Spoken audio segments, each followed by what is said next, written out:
Nós vamos estar lá na sua Bíblia em Atos 12. Não repara não, irmãos, que o meu óculos arranhou e eu estou com um óculos antigo, que para cá eu tenho que tirar e para longe eu tenho que colocar. Então vamos lá. Começando no 1, nós vamos ler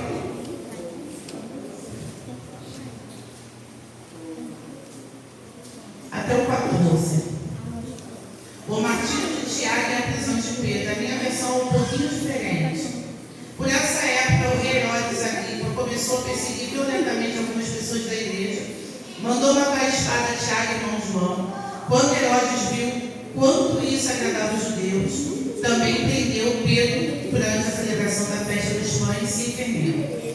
Depois lançou na cadeia sob a guarda de 4 escoltas, cada uma com 4 soldados. A intenção de Herodes era apresentar Pedro aos judeus para julgamento público depois da Páscoa. Enquanto Pedro estava no cárcere, a igreja orava fervorosamente a Deus por ele. Na noite, antes de Pedro ser levado a julgamento, ele dormia, preso por 2 correntes de 2 soldados, e outros montavam guarda na porta da prisão. De repente, uma luz intensa brilhou na cela, e o anjo do Senhor apareceu. Tocou do lado de Pedro para acordar e disse: depressa, levanta-te. E as correntes caíram dos pulsos de Pedro. Então o anjo lhe disse: vista-se, calça as sandálias. E Pedro obedeceu. Agora vista a capa, siga-me, ordenou o anjo. Pedro deixou a cela seguindo o anjo. O tempo todo, porém, pensava que era uma visão, sem entender o que era real o que ocorria.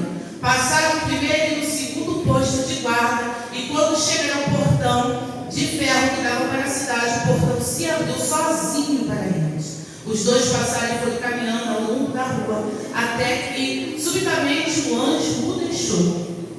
Por fim, Pedro caiu em si. É verdade mesmo, disse ele. O Senhor enviou o seu anjo para me salvar daquilo que Herodes e os judeus planejavam me fazer. Quando Pedro se deu conta disso, foi à casa de Maria, mãe de João Marcos, onde muitos estavam reunidos para orar. Ele bateu a porta da frente e uma serva chamada Rode foi atender. Ao reconhecer a voz de Pedro, ficou tão contente que, em vez de abrir a porta, correu de volta para dentro, dizendo a todos: Pedro está à porta. Aleluia. Irmãos, quando eu me deparei com essa palavra, porque a palavra do Senhor, ela se renova, não só as misericórdias. E quando eu fiz Jesus, mas eu já li todo esse texto. Só que eu tenho aprendido com meu esposo, ele fala muito sobre meditar na palavra. Não é só uma leitura, não é só para você decorar, não é só você estudar, é você parar para meditar naquilo que aconteceu, naquele momento.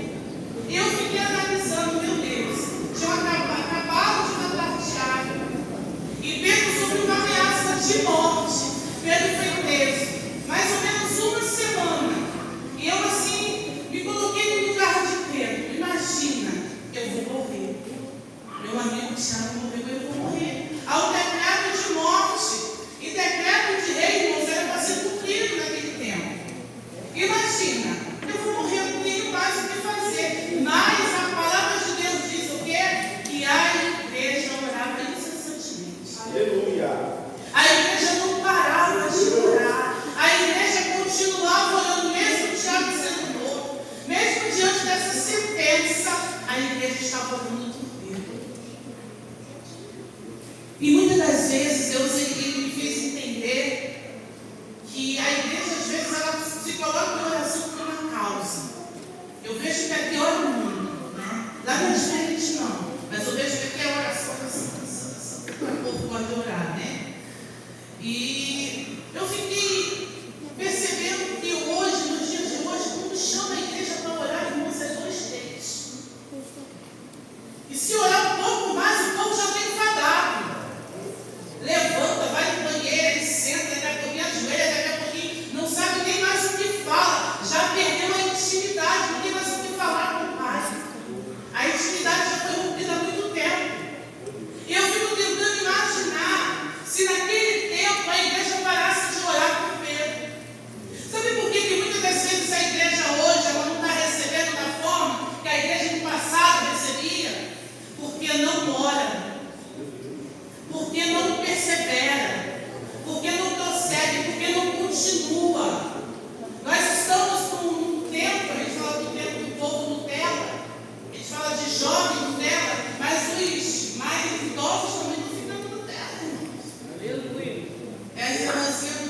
falei para essa irmãzinha, agora também já não está mais, né? Glória a Deus. Tem que rever nossos conceitos. Nós precisamos orar. A igreja está desistindo muito fácil. Eu estou orando por aquela situação, eu estou orando por aquela causa, mas a pessoa não quer saber, mas fulano não quer mudança. E você? Quando você estava no mundo, você lembra quanto trabalho você deu para que orava para você? Eu lembro, porque eu me afastei, fiquei 12 anos no mundo. Veio dizer criada na igreja, com 5 anos de idade. Aí quando fez meus 15 anos, eu achei que eu sabia tudo que eu queria. E fui lá para o mundo, me esfregar nos lixos, na lama. Aí quando volto, toda ferida, machucada. Mas o Senhor me recebeu daquele jeito. Mas por quê? Porque tinha uma igreja orando por mim. Tinha uma mãe de joelhos dobrados. Tinha uma mãe que não desistiu de mim. Tinha uma mãe que não parava de cultuar a Deus. Era no sol, era na chuva, era pesado, era atrás. Lá estava minha mãe caminhando para a casa do Senhor. E eu fico tentando imaginar, Tiago morreu, Pedro também vai morrer. Para que a gente vai orar? Não tem mais jeito. Já era, ele vai morrer. O mais interessante é que a igreja orava constantemente por essa causa. Mas a Bíblia vai dizer que um dia antes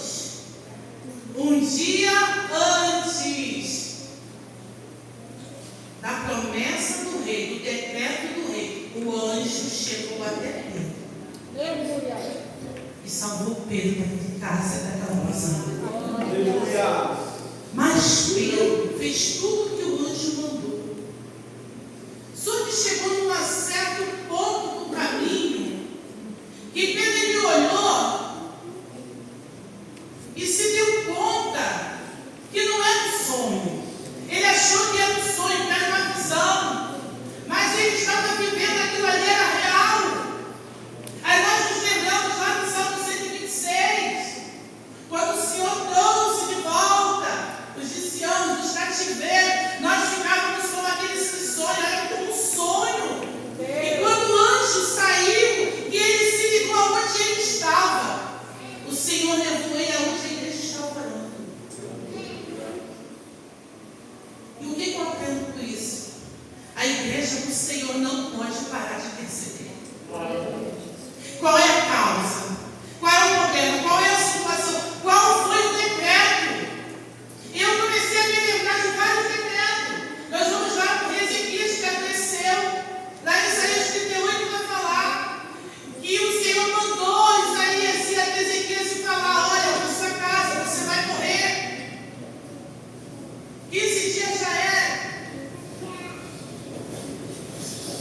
E o que ele fez?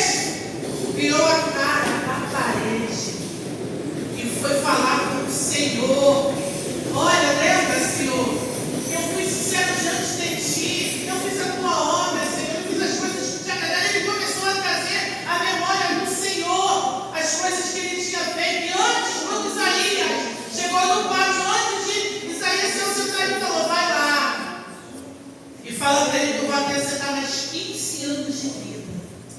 Ele mudou o decreto de morte na vida do rei Ezequias. Aí ainda tem mais, tem as filhas de Zelofelote. As 5 filhas. Elas não tinham direito à herança, mas elas foram conversar com Moisés. Ei, Moisés, nosso pai é morto. Ele não tem filho, não temos irmãos, ele não teve filho homem, mas o meu pai não foi rebelião, não. Ele morreu pelos seus próprios pecados. Como é que vai ficar a nossa causa? E Moisés levou a causa para Deus. O que Deus falou? Ele mudou o decreto. A partir daquele momento da herança para elas. Deus, ele muda decreto. Eu não sei qual é o tipo de decreto que você está enfrentando na tua vida. Eu sei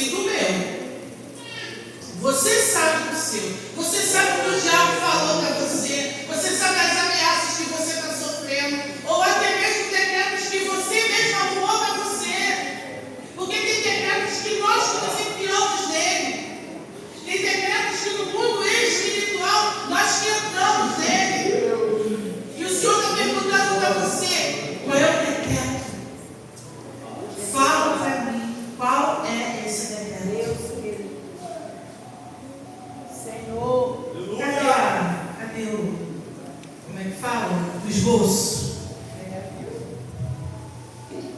É Deus que quer falar, irmãos. Qual é o decreto que está diante de você? O seu que estava diante de mim. Algum tempo atrás, 2021, se eu não me engano, Covid. Quem pegou Covid aí?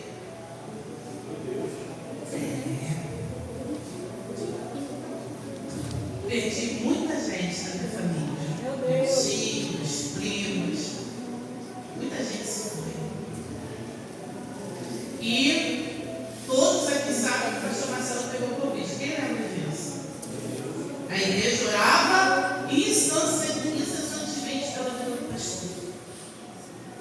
Fizemos lá uma campanha de oração na igreja, toda sexta-feira, a pessoa ia lá, a pessoa orava. Só que havia um decreto antes. Decreto de desistência, decreto de desobediência, o decreto de não quer mais.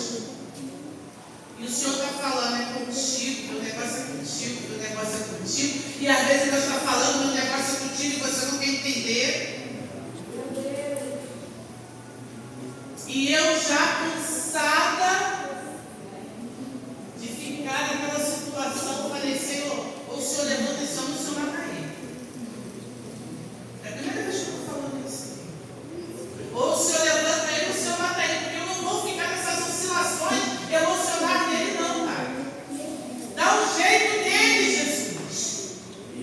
E eu coloquei um decreto sobre a vida do meu marido. Quem sou eu para decretar alguma coisa, irmãos, diante do Senhor? Mas o Senhor sabia do meu desespero emocional naquele momento. Não demorou, irmãos. 2 semanas. Ele foi acometido de Covid. E ele foi piorando. Eu achei, ele vai ficar bem, porque ele não tem nenhum tipo de comorbidade, não tem pressão alta, não tem diabetes. O cara é materno, o cara é forte. Não tem essa não. Covid pegou ele bonito. Não queria ir para o hospital, E a hora que eu falei, olha só, você vai agora e acabou. Chamei o sobrinho dele, levamos ele para o hospital, chegou no hospital, interno, saturação já tá. Internou, no dia seguinte entubou.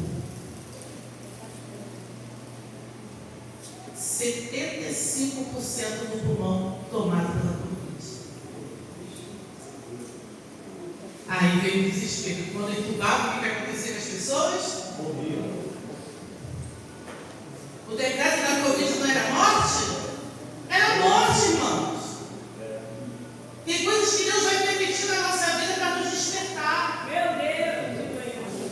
Aí eu entrei em desespero. Ninguém para pastor da crente. Ai, meu Deus, o que eu fiz? Eu falei para Deus matar meu marido, Deus agora vai matar. Ela falou para mim, deixa de ser maluca, que a pastora dele é assim comigo, tá? Deixa de ser maluca, eu não levo em consideração essa oração doida, não, na hora que a gente está preocupado. Eu estava vendo algo com ele, deixa Deus tratar ele lá. Só, irmãos, que todos os dias a gente não podia visitar, todos os dias o médico passava pelo telefone como ele estava. E todos os dias era uma piora. A saturação caiu tanto, não sei o que. Era só aquela sessão de coisas ruins. Não havia notícias boas. E eu em casa me desesperando. Não parecia nenhuma mulher de Deus. Onde estava a minha fé? Onde estava o meu Deus naquele momento? Eu não conseguia ver nada diante desse decreto de morte. Ele vai morrer. Ele vai morrer. É só o que eu pensava. Vou ficar viúva, vou ficar sozinha. E me desesperei com aquilo. E teve uma noite que o pastor Gilson me mandou uma mensagem falando assim: Luciana, fica ligada, que essa noite Deus vai falar contigo. Aí o que a Luciana fez? Tomou remédio para dormir. Porque eu não queria ouvir a voz de Deus. E tem decretos, irmãos, que a gente está fugir. É assim? A gente quer fugir que a gente limita o Deus que vai ser. Porque a gente acha que Deus não vai tirar a gente daquela situação. Porque olhamos para Ele não como um pai, mas como alguém que vai nos castigar a ponto de não nos permitir viver o melhor que Ele tem para nós. E o Senhor falou comigo na hora que eu acordei: você dormiu, mas eu vou falar. E eu comecei a chorar. Botei meus joelhos no chão. Como Deus, eu estava sozinha na minha casa, naquele quarto, como Deus falou comigo. Eu senti tanta presença do Senhor, que eu chorava assim, pai, eu não conseguia parar de chorar, pedindo perdão. Senhor, me perdoa. Senhor, como que eu consigo, Senhor, ser assim, falar as coisas que eu falei? Jesus, faz a tua vontade, faz o teu querer. Ele é o meu Isaac, eu estou entregando ele para ti hoje, nesse momento. Eu não sou dono da vida dele, eu não posso, Senhor, mas o Senhor pode. Eu não posso transformar. É porque às vezes nós queremos mudar as pessoas, nós queremos desempenhar o papel do Espírito Santo. Sabe o que acontece? Você se cansa e ainda fica com raiva de Deus, ainda transfere as suas frustrações para Deus. Verdade. É para Deus fazer, não é para você fazer. Você vai até onde permitir que você vá. Aprenda uma coisa: obedeça. Obedeça a voz do Senhor. E quando os médicos me ligaram, eles falaram: a gente está tentando fazer o melhor que a gente pode. Ele está nas mãos dos melhores médicos. Jesus! Aí começou a botar o currículo dos médicos em cima de mim. Mas mesmo assim, ele não teve nenhum tipo de melhora. Ele está estável. Eu falei, ok. E orando, e orando, e orando. Às vezes Deus permite certos decretos na nossa vida, sabe para quê? Para nos levar para perto dele.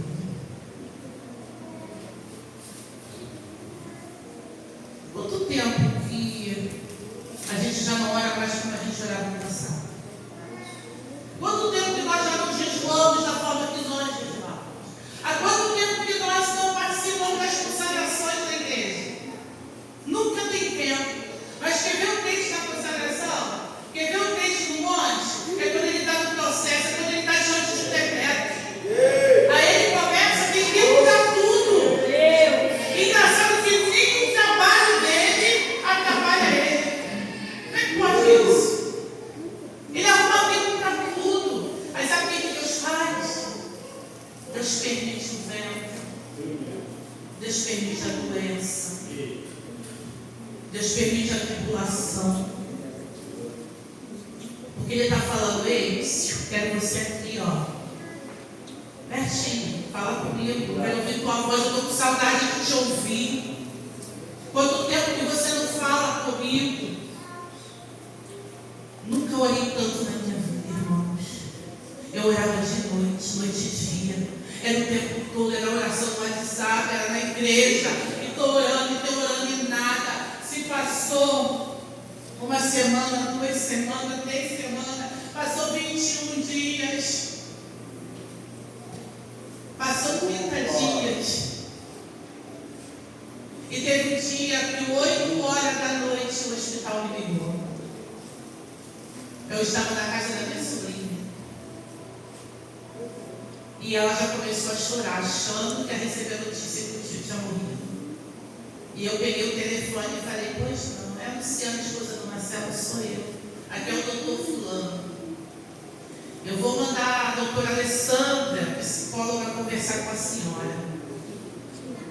Eu falei: ah, Jesus.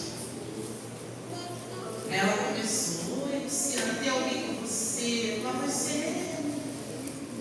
Ô, Luciana, a gente está aqui para te preparar, porque infelizmente o Marcelo teve uma hora. Ele não está tendo nenhum tipo de estímulo. em nada que a gente faz. Ele está respirando somente pelos aparelhos. E as últimas horas de hoje para amanhã são decisivas na vida dele. A gente sente muito, a gente fez o que pôde. O que ela estava falando ali? Decretando a morte. Ela decretou a morte na vida do pastor Marcelo. E eu falei assim, doutora, ele não vai morrer não. Ela, não, eu entendo, eu fico até feliz pela tua fé, mas nesse momento é bom que você coloque os seus pés no chão. Mas eu estava com os meus pés no chão. Eu tinha certeza do que eu estava falando naquele momento. Eu falei, não vai morrer, porque ainda temos uma história. Ainda temos um ministério, ainda temos coisas para fazer que nós ainda não fizemos. Ainda existem promessas para se cumprir na nossa vida. E aquela médica achou cara louca. Passou para o médico de novo. E o médico falou, o prontuário dele está aqui. E amanhã de manhã você vai receber uma ligação do hospital. Como eles são céticos, como eles são sem fé, como eles acreditam na medicina mesmo, na ciência. Eu falei, doutor, o senhor não vai me convencer ao contrário, meu marido não vai morrer. Desliguei o telefone. Todo mundo saiu do quarto para chorar longe de mim. E eu botei meu joelho na cara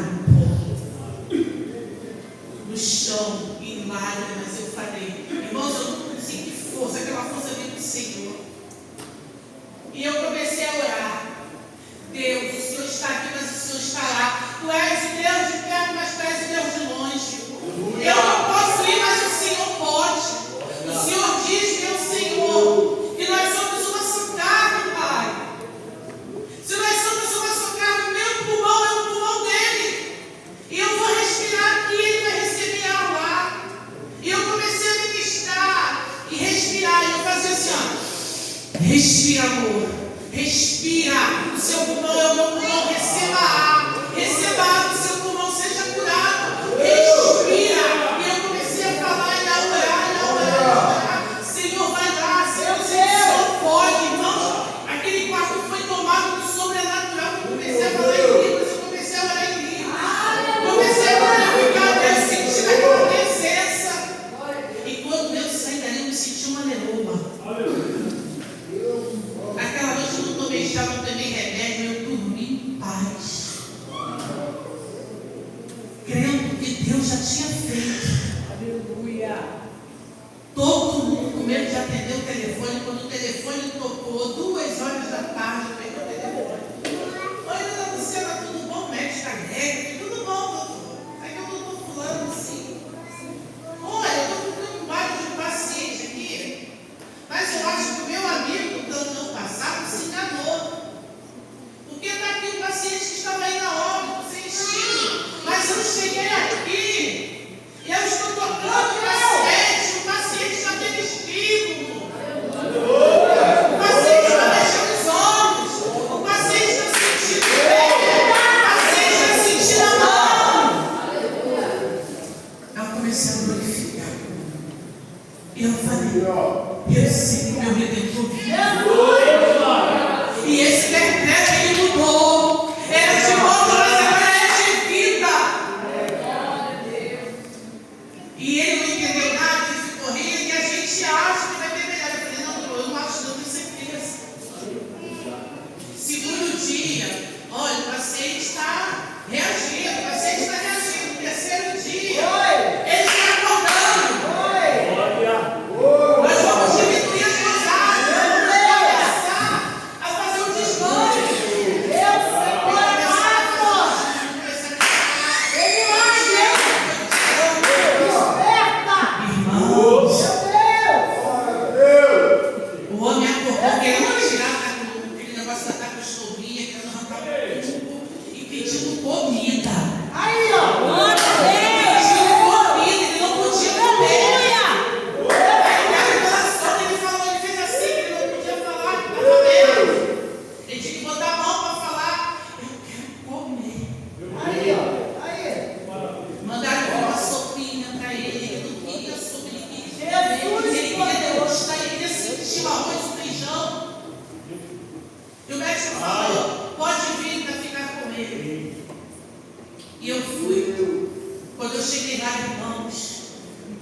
fotos da Rita Carlinha, passa para mim, Carlinha. Bota um pouco para cá, os irmãos vão passando aqui.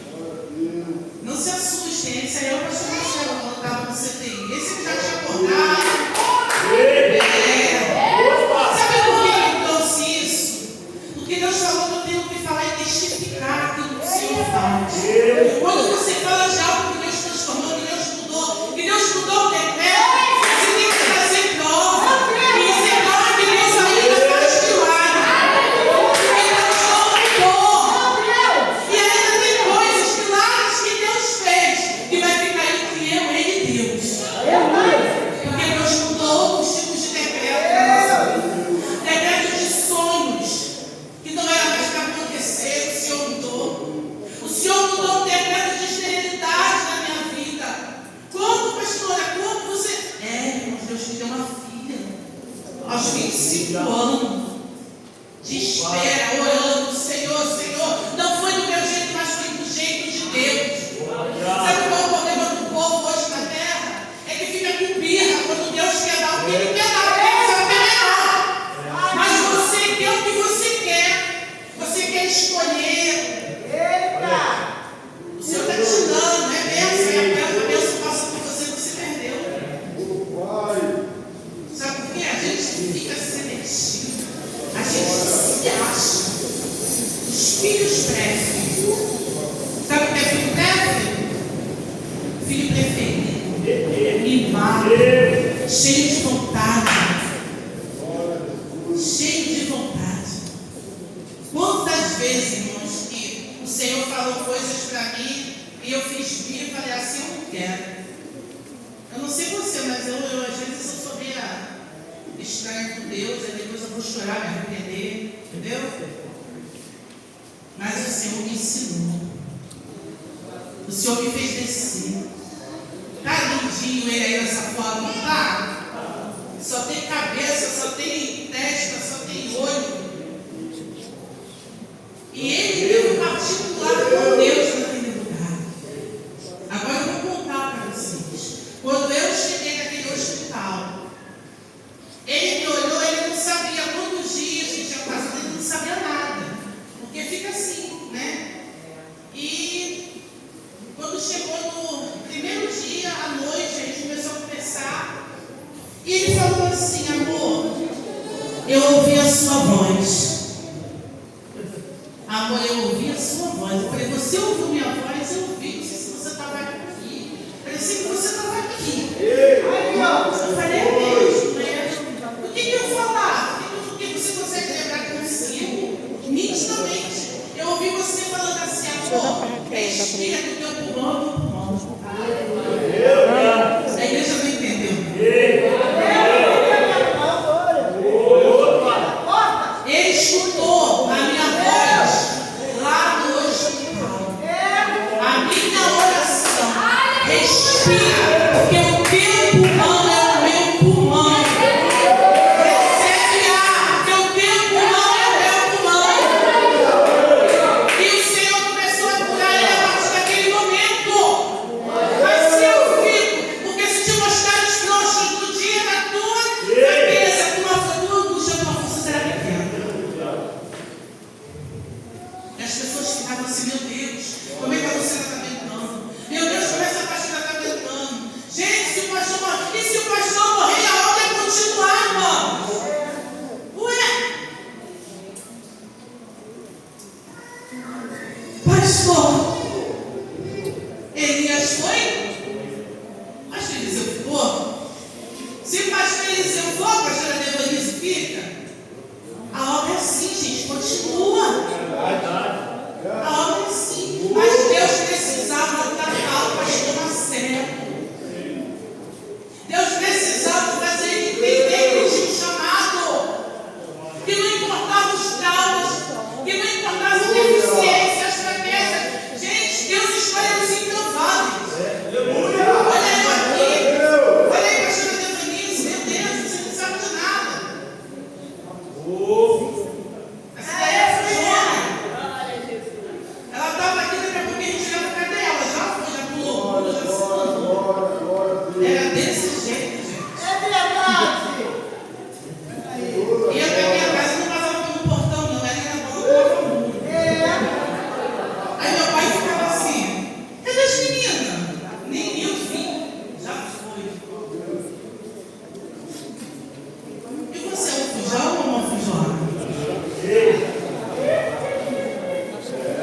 Deus te encontra, tá? Nem que for para botar no CTI, mas Ele te acha. Ele te acha.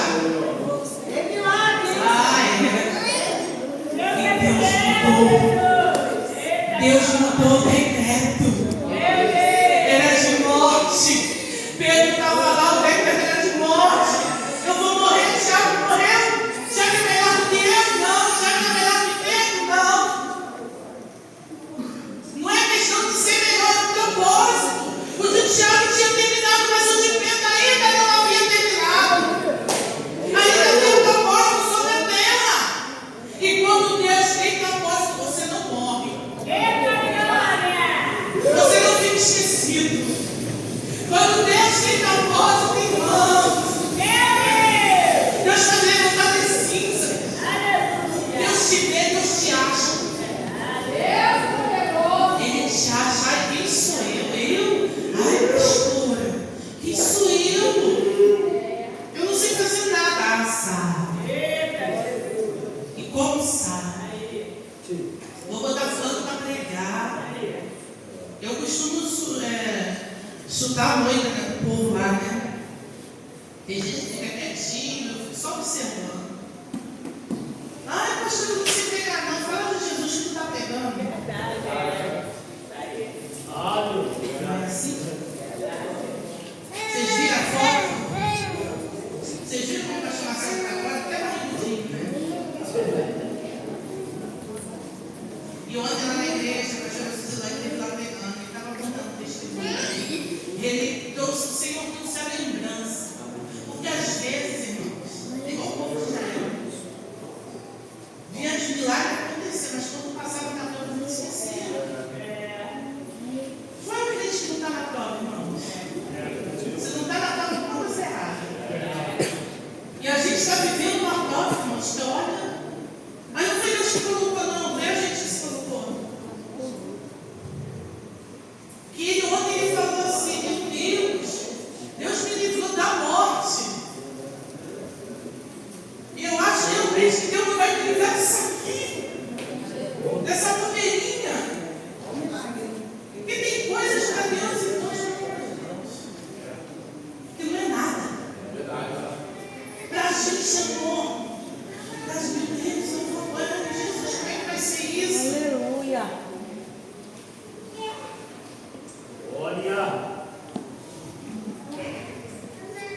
Mas para Deus não é nada.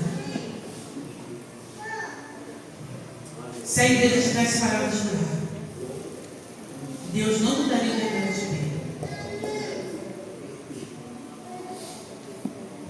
O povo na terra está se esquecendo de orar. Lembra de Daniel? Às vezes a gente vai orar uma hora. É uma guerra. Já acorda, não consegue fazer o devocional. Hoje o relógio despertou, eu falei, não me só mais 10 minutos, aqueles 10 minutos, começa a ser 20, meia hora, quando você vê, meu Deus, eu perdi a hora, aí já acorda correndo, fica comigo. Vai orar no meio do caminho, Senhor, me perdoa, o que eu fiz? Jesus! Aí quando chega em casa, já está correndo, saindo, só está correndo. A gente só encontra tempo para aquilo que a gente quer, para aquilo que nós priorizamos. E nós precisamos priorizar a oração. A oração nos alimenta, a oração nos aproxima de Deus. A oração ainda continua sendo a chave da vitória, a chave de milagre. A questão é que a gente não quer pagar preço em oração. Você pode reparar quando você tem um tempo de oração. É criança que chora, gente que chama, é telefone que toca, é uma perturbação. Que você não consegue ter uma conexão com o Senhor. É o tempo todo Satanás te chamando para as distrações. Estamos muito distraídos. Estamos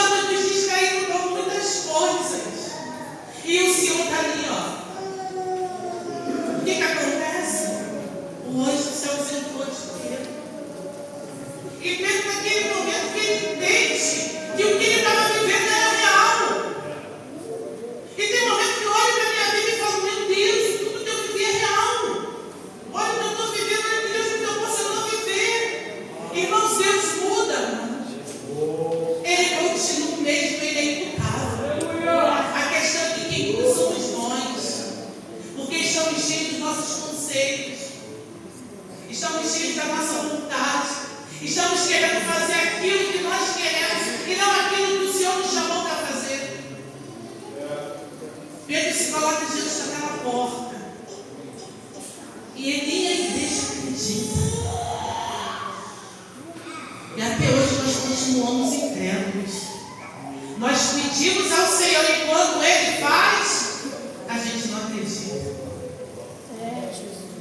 Ele continua fazendo, Ele continua sendo Deus. Ele continua sendo Deus. Eu sei, irmãos, porque eu já vivi isso. Tem coisas que a gente ora por muitos anos. Quem ora por uma causa aí há muitos anos? Não chega o período da desistência? Sejam sinceros. Chega. Acho.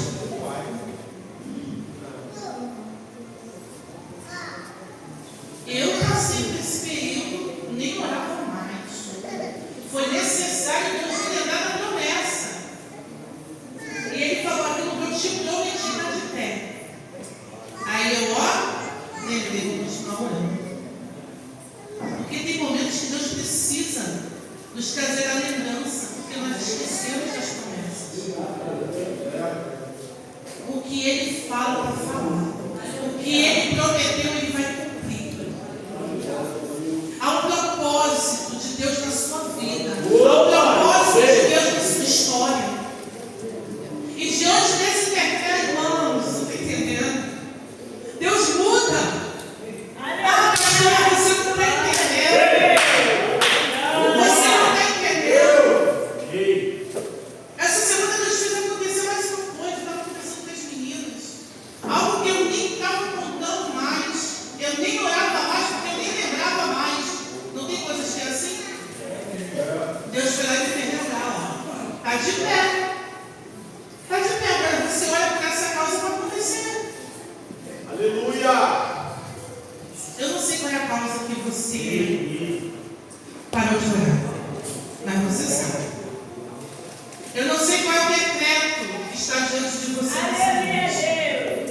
Eu não sei se foi o inferno que colocou. Porque muita gente botava, né? Botava culpa no inimigo, né? Muito fácil, tá vendo? Mas tem coisa que o diabo olha, irmão, fala, eu fiz isso não, foi você. Dívidas financeiras, quem fez? O diabo que pegou teu cartão? Passou o Pix? É você, né? Então assuma, amém? O decreto é teu, você que se colocou nesse decreto. Você que decretou maldição da confiança. E pastor, eu não posso nem dizimar, porque não está sobrando. Ah, mas não vai sobrar mesmo? Não é sobra? Dízimo é sobra? Não. Mas tem gente que fala isso, né? Não estou dizendo que não está sobrando. E a igreja está descendo por causa de você. Não é assim? Porque você faz conta além daquilo que você pode fazer. Nós temos que comprometer 30% do nosso salário. A gente compromete sempre 10 e 20. Até além do que a gente ganha. Chega o mês, inclusive, que eu não estou falando isso, mas ele sabe. Ah, sabe. Mas chega no final do mês que recebe. Aí vai falar Deus. A divisão do pica-pau. Quem já viu a divisão do pica-pau? 1 para Deus, 2 para mim. 2 para Deus, 2, 3, 4, 5 para mim. Você está pensando que Deus é bobo, né? Quando Deus tem que dar um decreto na tua vida, você não chora, não. De porta fechada até você. Vou fechar a porta e só ir para aí, querido. Vai me quem sabe dá esperança. Bota sua cara no pó. Não brinca com ele, não. Não brinca com ele. Eu já vi muita gente que brincou com ele para preço. É preço de dor, é preço de morte. Queria que a igreja se colocasse de pé nesse momento. Eu aprendi uma coisa do meu pastor.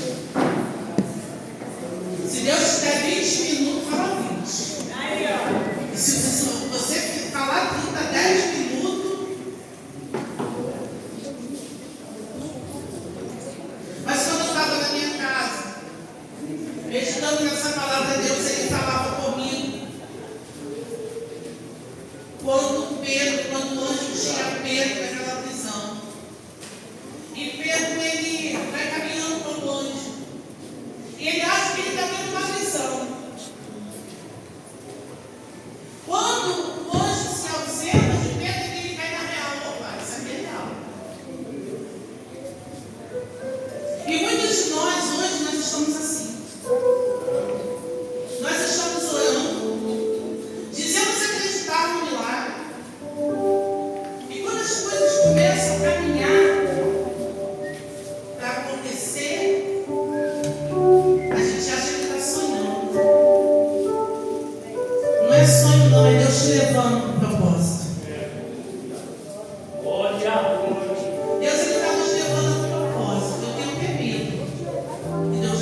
convívio com a gente que não ajuda, não é verdade, irmãos? São difíceis, né? E você fica querendo fazer com a sua força dos seus braços. Mas não precisou a igreja invadir a prisão. A igreja não invadiu a igreja, não foi para a porta da prisão, não. Na própria casa. Eles se reuniam e oravam. Há quanto tempo você não se reúne com a tua família na tua casa para orar por essa casa? Trazer de volta os cultos domésticos. Trazer de volta a oração. E eu tenho falado muito isso com meu esposo. Nós precisamos mais orar aqui dentro. Porque Deus ainda tem muitos decretos, irmãos, para ser quebrado, para ser mudado, para ser transformado. Porque Ele faz. Vocês viram aí a foto de um homem que ia morrer. Meu primo, pastor Renato. Meu esposo saiu. Ele foi internado em abril, dia 21 de abril. E no dia, acho que foi 25, 26 de maio, ele saiu do hospital. E logo depois eu perdi meu primo, pastor Renato, de Covid. Meu primo ficou 15 dias internado. Mas sabe o que meu primo falou? Ele revogou o próprio decreto. Ele no hospital me ligou e falou: primo, eu estou cansado. Ele falou: pastor. Ele falou: eu estou muito cansado, sabe, porque o povo é rebelde. Eu estou muito decepcionado com o povo da terra. E o que dizer, irmãos de Moisés? E o povo estava reclamando com Moisés o tempo todo. Moisés, você acha que está morrendo? Porque a gente foi Egito. Tem povo, tem pessoas que querem ficar mexidos. Mas o meu primo ficou inconformado. E ele pediu a Deus para levar ele. Deus levou. Eu perdi meu primo 1 ano. 1 ano depois eu perdi para ele, que era meu tio. E no dia do enterro do meu primo, o pessoal estava lá, meu esposo, né? Todo mundo tinha saído do hospital há muito tempo, mas foi no enterro. E as pessoas olhavam: olha o milagre.